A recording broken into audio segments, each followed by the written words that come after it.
Hi friends, మనకి రీసెంట్గా న్యూస్లో భారతీయ న్యాయ సన్నిహిత అనేది ఒకటి వార్తల్లో ఉంది.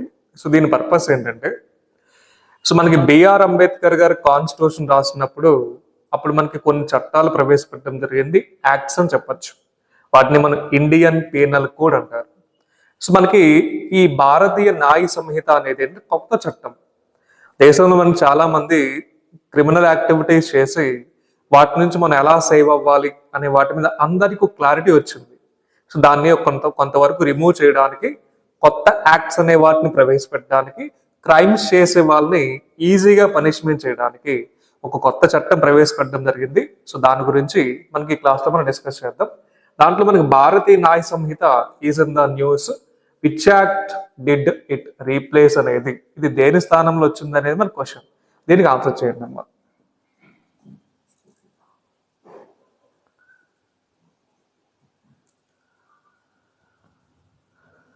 సో టైం అప్ నాన్న మన దేశంలో కొత్తగా తీసుకొచ్చిన ఒక చట్టంగా చెప్పొచ్చు.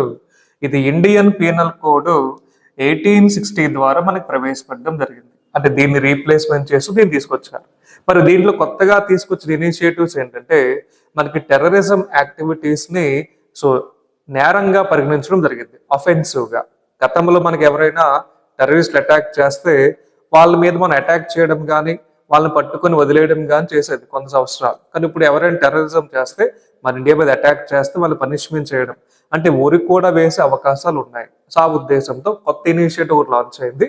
ప్రజెంట్ మనకి చీఫ్ జస్టిస్ ఆఫ్ ఇండియాగా బిఆర్ గవాయ్ పనిచేస్తున్నారు, 52వ చీఫ్ జస్టిస్ ఆఫ్ ఇండియా.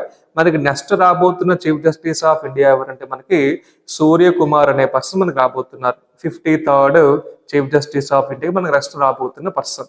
ఒక 1 month లో మనకి దీని మీద క్లారిటీ వస్తుంది. అదేవిధంగా మనకి ఇండియన్ నేషనల్ కాన్స్టిట్యూషన్ డేగా November 26 అని చెప్పొచ్చు.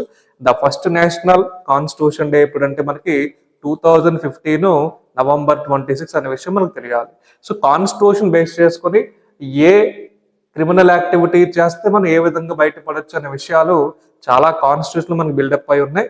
దాన్ని చేంజ్ చేయడమే దీని యొక్క పర్పస్. అని మన ఇండియాలో బెస్ట్ అంటే గవర్నెన్స్ స్టేట్ ఎవరంటే గుజరాత్.